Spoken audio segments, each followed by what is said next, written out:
Test 4. You will hear a number of different recordings, and you will have to answer questions on what you hear. There will be time for you to read the instructions and questions, and you will have a chance to check your work. All the recordings will be played once only. The test is in 4 sections. At the end of the test, you will be given 10 minutes to transfer your answers to an answer sheet. Now turn to Section 1. Section 1. You will hear a man asking for information about health services in the place where he is living. First, you have some time to look at questions 1 to 6.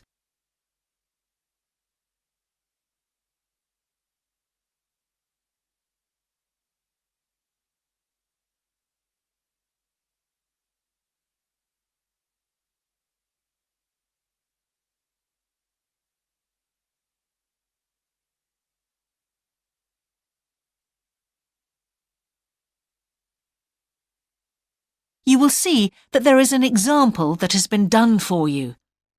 On this occasion only, the conversation relating to this will be played first. Can I help you? Yes, I've just moved to this area with my wife and children, and I'd like to know where we can all register with a doctor at a health centre. Oh, OK. Well, there's Dr. Green at the Harvey Clinic. The woman says the doctor at the Harvey Clinic is called Dr. Green, so Green has been written in the space. Now we shall begin. You should answer the questions as you listen, because you will not hear the recording a second time. Listen carefully and answer questions 1 to 6. Can I help you? Yes, I've just moved to this area with my wife and children, and I'd like to know where we can all register with a doctor at a health centre. Oh, OK. Well, there's Dr. Green at the Harvey Clinic. We always recommend her for babies because she's very good with them and she runs a special clinic. Oh, actually, my youngest child is 5, so that wouldn't be any good for us. Right. Is there anywhere else I could try? Yes, the Eshcol Health Practice is the next one on my list. How do you spell that? Eshcol. And it's Dr. Fuller who has space on his list. The clinic only opened a year ago, so the facilities are all very modern. That sounds good. And it's particularly good if you're busy during the day because they also do appointments in the evening. They're closed on Saturday, though. The only other place on the list is the health centre on Shore Lane. You can register with Dr. Gormley. That's Gormley. He's new there, but the centre has a very good reputation. Oh, yes. I think I know the road. That would be the best one. Thanks. Could you tell me, will all their services be free? There are usually some small charges that doctors make. Let me see what it says about the Shore Lane Centre. If you need to be vaccinated before any trips abroad, you won't have to pay for this. What else? The Sports Injury Treatment Service operates on a paying basis, as does the Nutritional Therapy Service. Some health centres do offer alternative therapies like homeopathy as part of their pay-to-use service. Shore Lane are hoping to do this soon. I think they may start with acupuncture. Oh. And finally, if you need to prove you're healthy or haven't had any serious injuries before a new employer will accept you, you can get a free fitness check-up there. But you'd most likely have to pay for insurance medicals, though. OK, thanks. Before you hear the rest of the conversation, you have some time to look at questions 7 to 10.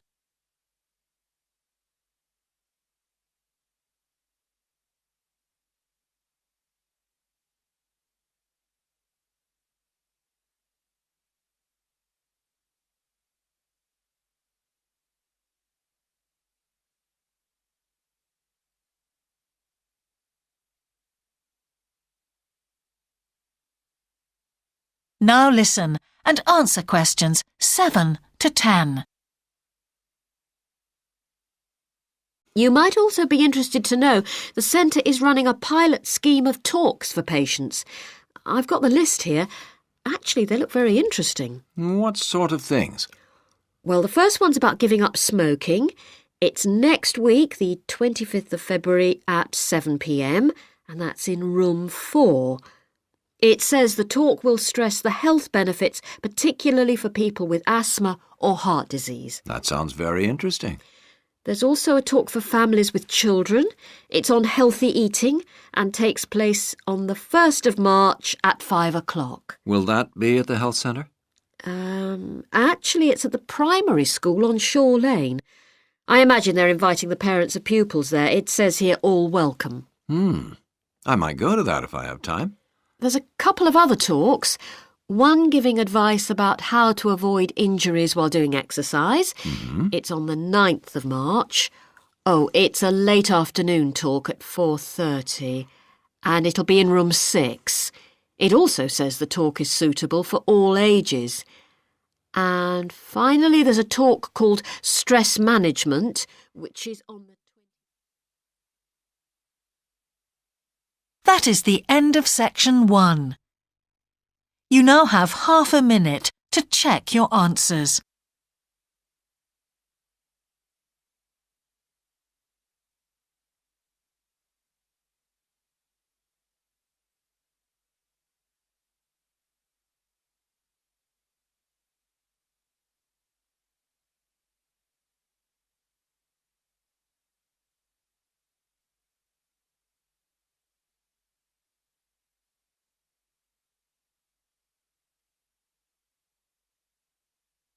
Now turn to section 2.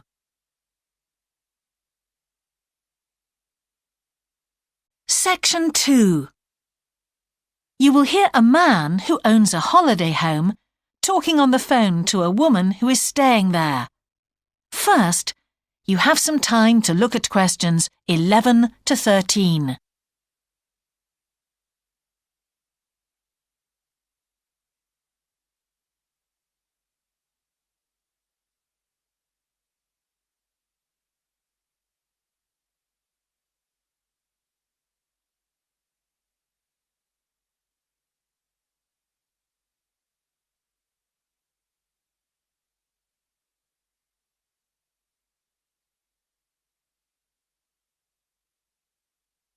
Now listen carefully and answer questions 11 to 13. Hello? Hi, it's Laura Carlton here. We've just arrived at the holiday flat, but I can't get the hot water and heating to work. Oh, right. That's easy. Don't worry. In the upstairs cupboard, you'll find the water heater. You'll see 3 main controls on the left at the bottom of the heater. The first one, the round one on the far left, is the most important one for the heating and hot water. It's the main control switch. Make sure it's in the on position. The switch itself doesn't light up, but the little square below will be black if the switch is off. That's probably what's happened. It's got switched off by mistake. The middle one of these 3 controls, you'll see it's slightly larger than the first one, controls the radiators. If you feel cold while you're there and need the radiators on, this needs to be turned to maximum. The last of the 3 controls, the one on the right, is usually on about a number 4 setting, which for the water in the taps is usually quite hot enough. Below the heating controls in the middle is a small round plastic button. If there isn't enough water in the pipes, sometimes the heater goes out. If this happens, you'll need to press this button to reset the heater. Hold it in for about 5 seconds and the heater should come on again. Then there's a little square indicator under the 3rd knob that's a kind of alarm light. It'll flash if you need to reset the heater. It sounds complicated. I'm sure you won't have any problems with it. There should be some more instructions on the side of the heater. Call me back if you can't make it work. OK. Before you hear the rest of the conversation, you have some time to look at questions 14 to 20.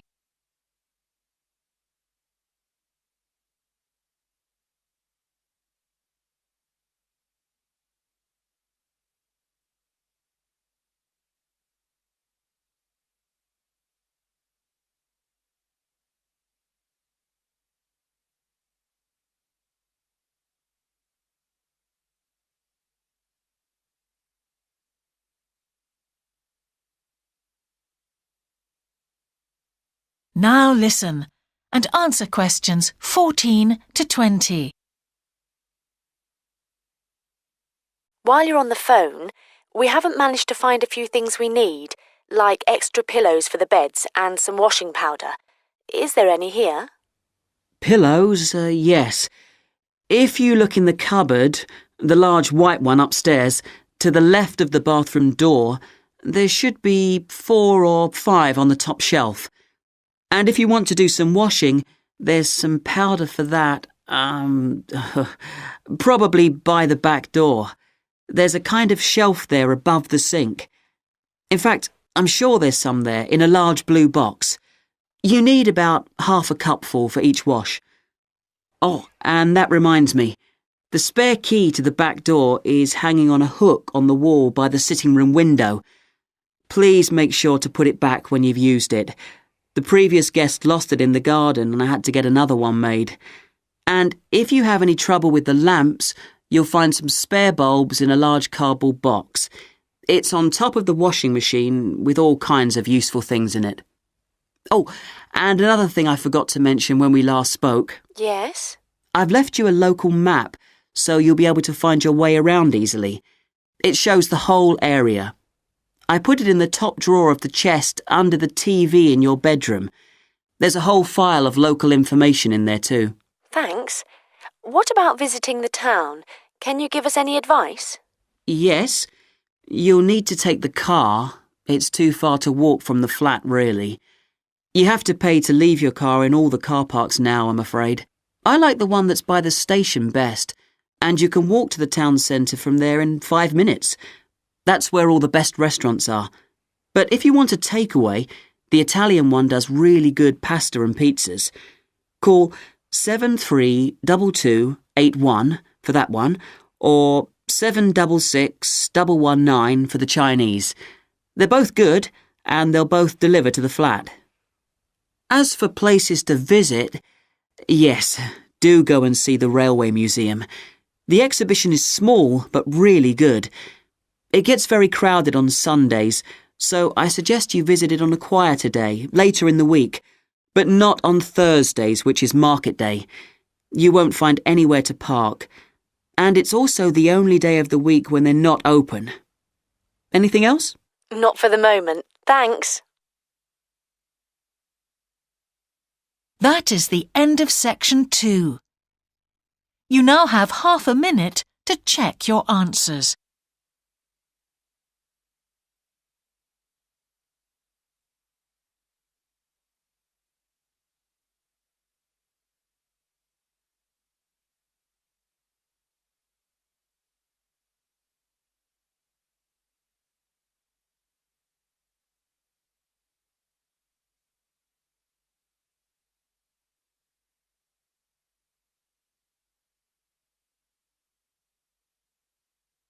Now turn to section 3.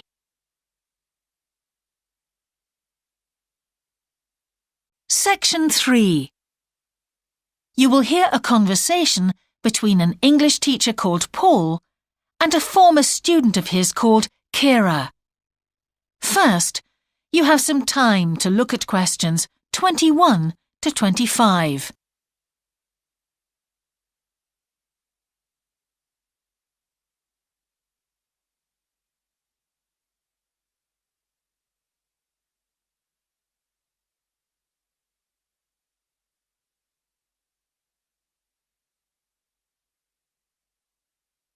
Now listen carefully and answer questions 21 to 25. Hello, Kira. How are you? Fine, thanks, Paul. How are you? Well, thanks. It's good to see you. It must be 12 months since you did our course. That's right. It's nice to come back and say hello. What course did you enroll in? Actually, I went straight into third-year pharmacy. They credited me with 2 years, which probably made it more difficult for me. On the other hand, you were lucky to be granted credits. Is that why you chose the course? Yes, and as I'd already finished a course in it in my country, I thought it would be easier if I studied something I already knew. I didn't realize you went into third year. I thought you started in first year. No wonder it was so hard. And what do you think is one of the big differences between studying at a university here and studying in your country? Well, I found it very difficult to write assignments because I wasn't familiar with that aspect of the system here. The main problem is that the lectures expect you to be critical. That made me feel really terrible. I thought, how can I possibly do it? How can I comment on someone else's research when they probably spent 5 years doing it? I think a lot of people who come from overseas countries have similar problems. But after a while, it became easier for me. People expect you to have problems with the process of reading and writing, but in fact, it is more a question of altering your viewpoint towards academic study. How was the content of the lectures? Was it easy for you? I didn't really have many problems understanding lectures. The content was very similar to what I'd studied before. And what about the lecturers themselves? Are they essentially the same as lecturers in your country? Well, actually, no. Here they're much easier to approach. After every lecture, you can go and ask them something you didn't understand, or you can make an appointment and talk to them about anything in the course. Maybe you found them different because you're a more mature student now, whereas when you were studying in your country, you were younger and not so assertive. No, I don't think that's the difference. Most of the students here do it. In my faculty, they all seem to make appointments, usually to talk about something in the course that's worrying them, but sometimes just about something that might really interest them, something they might want to specialize in. The lecturers must set aside certain times every week when they're available for students. That's good to hear.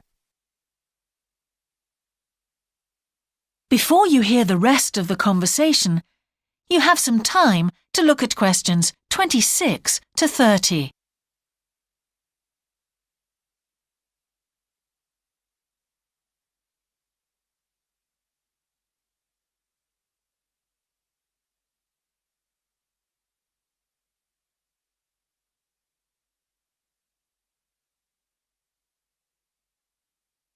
Now listen and answer questions 26 to 30. And how was your timetable? Was it a very busy year? Oh, very, very busy. They make you work very hard. Apart from lectures, we had practical sessions in a lot of subjects. We did these in small groups. I had to go and work 4 hours every week in a community pharmacy. Actually, I enjoyed this very much, meeting new people all the time. Then in second semester, we had to get experience in hospital dispensaries. So every second day we went to one of the big hospitals and worked there. And on top of all that, we had our assignments, which took me a lot of time.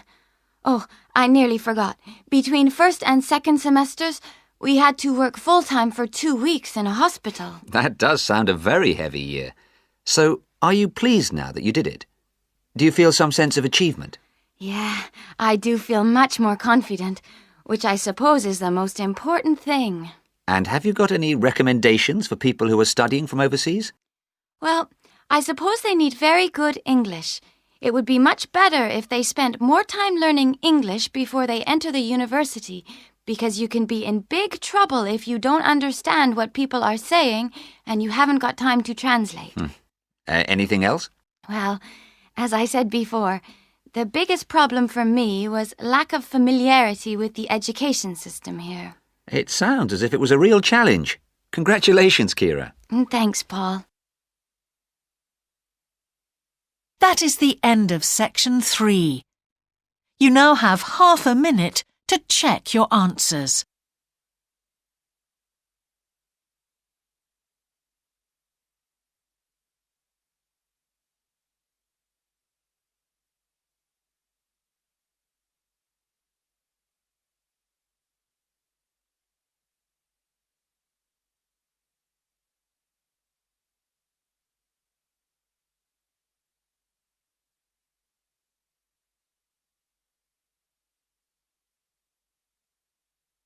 Now turn to section 4.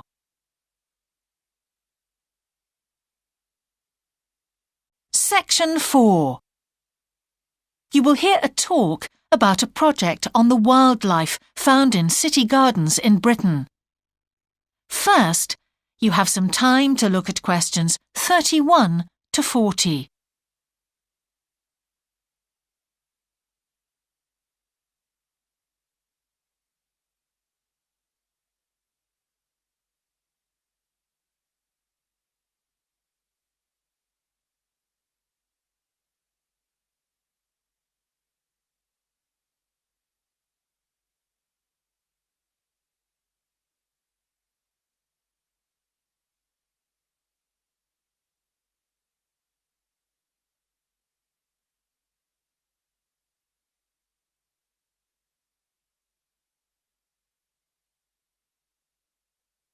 Now listen carefully and answer questions 31 to 40. Good morning. Today I'd like to present the findings of our Year 2 project on wildlife found in gardens throughout our city. I'll start by saying something about the background to the project, then talk a little bit about our research techniques, and then indicate some of our interim findings. First of all, how did we choose our topic? Well, there are 4 of us in the group, and one day, while we were discussing a possible focus, 2 of the group mentioned that they had seen yet more sparrowhawks, one of Britain's most interesting birds of prey, in their own city centre gardens, and wondered why they were turning up in these gardens in great numbers. We were all very engaged by the idea of why wild animals would choose to inhabit a city garden. Why is it so popular with wildlife when the countryside itself is becoming less so? The first thing we did was to establish what proportion of the urban land is taken up by private gardens. We estimated that it was about 1/5, and this was endorsed by looking at large-scale usage maps in the town land survey office, 24% to be precise. Our own informal discussions with neighbors and friends led us to believe that many garden owners had interesting experiences to relate regarding wild animal sightings. So we decided to survey garden owners from different areas of the city. Just over 100 of them completed a survey once every 2 weeks for 12 months, ticking off species they had seen from a pro forma list, and adding the names of any rarer ones. Meanwhile, we were doing our own observations in selected gardens throughout the city. We deliberately chose smaller ones because they were by far the most typical in the city. The whole point of the project was to look at the norm, not the exception. Alongside this primary research on urban gardens, we were studying a lot of books about the decline of wild animals in the countryside and thinking of possible causes for this. So what did we find? Well, so much that I just won't have time to tell you about here. If you're interested in reading our more comprehensive findings, we've produced detailed graphic representations on the college website, and of course any of the group would be happy to talk to you about them. Just email us. What we've decided to present today is information about just 3 species because we felt these gave a good indication of the processes at work in rural and urban settings as a whole.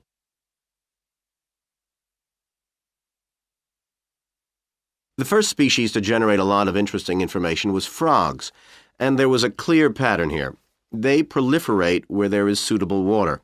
Garden ponds are on the increase, rural ponds are disappearing, leading to massive migration to the towns. Hedgehogs are also finding it easier to live in urban areas, this time because their predators are not finding it quite so attractive to leave their rural environment, so hedgehogs have a better survival rate in cities. We had lots of sightings, so all in all we had no difficulties with our efforts to count their numbers precisely. Our final species is the finest of bird singers, the song thrush. On the decline in the countryside, they are experiencing a resurgence in urban gardens because these days gardeners are buying lots of different plants, which means there's an extensive range of seeds around, which is what they feed on. Another factor is the provision of nesting places, which is actually better in gardens than the countryside. Hard to believe it, but it's true. Incidentally, we discovered that a massive new survey on song thrushes is about to be launched, so you should keep an eye open for that. Now, I'd be happy to answer any questions you may have. That is the end of section 4. You now have half a minute to check your answers.